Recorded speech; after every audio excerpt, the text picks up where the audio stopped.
So well hello there. आज के इस यूट्यूब वीडियो में बात करेंगे हम रॉबर्ट ग्रीन की लिखी हुई एक ऐसी बुक के बारे में जो कुछ कंट्रीज़ में या तो रिस्ट्रिक्टेड है या तो टोटली और परमानेंटली ही बैंड है।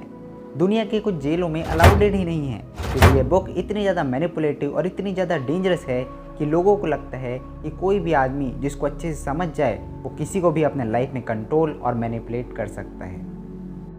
बात कर रहे हैं हम रॉबर्ट ग्रीन की लिखी हुई book the 48 loss of power की। वो दुनिया जहाँ ह्यूमंस के लिए पावर ही एक अल्टीमेट करेंसी है, वहाँ पावर को समझकर हम अपने लाइफ को पूरी तरीके से ट्रांसफॉर्म कर सकते हैं और अपनी लाइफ को एक बेटर वे में बदल सकते हैं। तो इसलिए इस वीडियो को एंड तक पूरा ज़रूर देखना ताकि आपको सारी इन्फॉर्मेशन एकदम अच्छे से मिल सके। बुक की स्टार्टिंग में ऑथर रॉबर्ट ग्रीन हमें पावर से इंट्रोड्यूस कराते हैं। वो हिस्ट्री में पावर के रोल को अच्छे तरीके से समझाते हैं कि कैसे पावर एक क्रूशियल एलिमेंट है ह्यूमन इंटरेक्शन का और कैसे ये एक बहुत बड़ा इम्पैक्ट डालता है पूरे ह्यूमन सोसाइटी में। ऑथर कहते हैं कि ये सिर्फ मैनिपुलेशन नहीं है बल्कि ये तो ह्यूमन इंटरेक्शंस और ह्यूमन बिहेवियर को डीपली समझना और आर्ट ऑफ इन्फ्लुएंस को पूरी तरीके से मास्टर कर लेना है।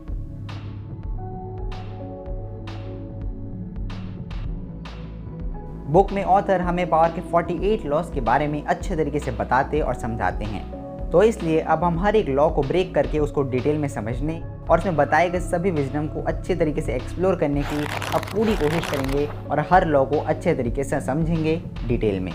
स्टार्ट करते हैं वेरी फर्स्ट लॉ के साथ, जो कि है law number 1, never outshine the master. Law number 1 में ऑथर हमारे लाइफ में जो भी लोग हमसे ज़्यादा पावरफुल है, हमसे ज़्यादा बड़े और पावरफुल पोजीशन में बैठे हैं, उनको सुपीरियर यानी महान फील कराने की इम्पोर्टेंस को अच्छे तरीके से हमें बताते हैं। ऑथर कहते हैं कि आपसे ऊंचे ओहदे पर बैठे हुए लोग इस बात की परवाह नहीं करते कि आप सही हो अपने लाइफ में या फिर किसी कॉन्वो में या आप गलत हो।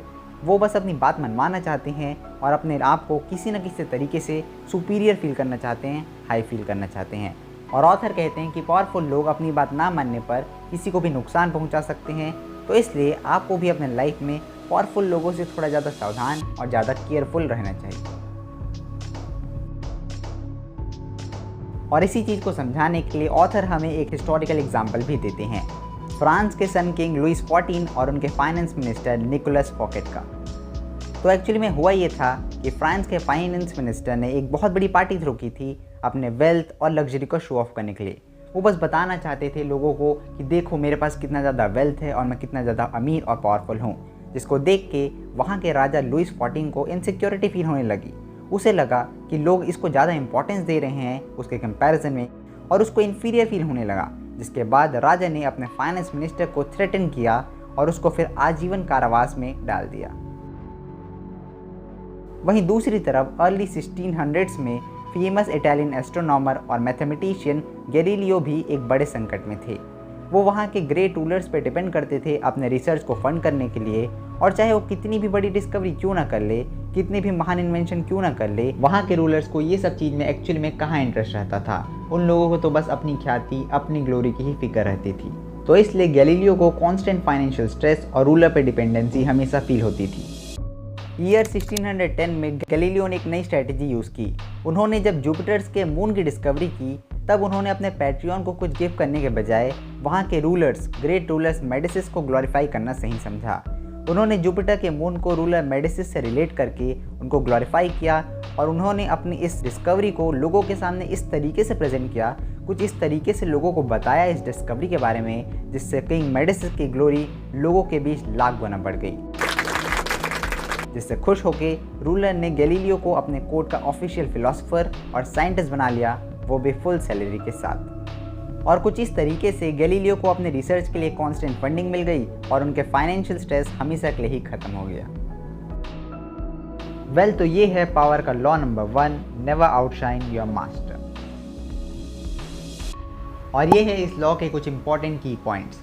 नंबर 1, अपने से सुपीरियर अथॉरिटी की हमेशा रिस्पेक्ट करो और उन्हें सुपीरियर फील कराने की पूरी कोशिश करो ताकि वो आपको हमेशा कुछ नया चीज़ सिखा सके, और अगर आपको अपनी लाइफ में कभी उनकी ज़रूरत पड़ी तो उस समय वो आपकी मदद करने के लिए बिल्कुल तैयार रहे।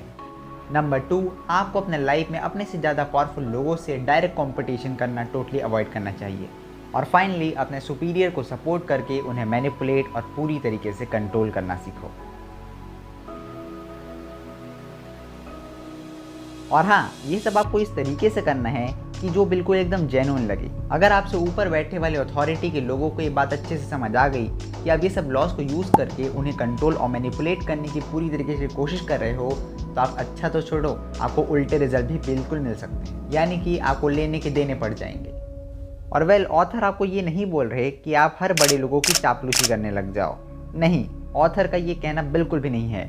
ऑथर का तो बस इतना कहना है कि अगर कोई ऐसी अथॉरिटी या फिर कोई ऐसे लोग हैं जो आपसे बहुत ज़्यादा या तो पावरफुल है या फिर आपसे बहुत ज़्यादा पावरफुल पोजीशन में बैठे हैं और वो आपकी लाइफ को बहुत ही ज़्यादा नेगेटिव में इम्पैक्ट कर सकते हैं, तो आपको उनसे संभल के रहना चाहिए। लेकिन वहीं अगर आपका सुपीरियर बहुत ज़्यादा वीक है, तो आप या तो खुद उसको अभी आउटशाइन कर सकते हो या कुछ समय वेट कर सकते हो, उसका डाउनफॉल अपने आप ही हो जाएगा और आप अल्टीमेटली आउटशाइन हो जाओगे।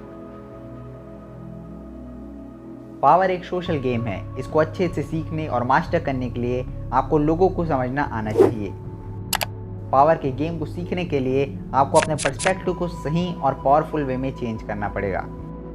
पावर को मास्टर करने के लिए आपको years of practice and efforts लगता है, लेकिन एक बार जैसे ही आप इस लॉ को अच्छे तरीके से सभी लॉ को मास्टर कर लेते हो, उसके बाद आप बहुत ही ज़्यादा पावरफुल वे में अपने लाइफ को ट्रांसफॉर्म कर सकते हो और फिर लोगों को अपने हिसाब से कंट्रोल और मैनिपुलेट भी बहुत आसानी से कर सकते हो, बिना उन्हें ये फील दिखाए कि वो आपके इशारों पर नाच रहे हैं, आपकी उंगलियों पर चल रहे हैं। और जब उनको ये फील ही नहीं होगा तो वो आपको कभी रेजिस्ट भी नहीं करेंगे।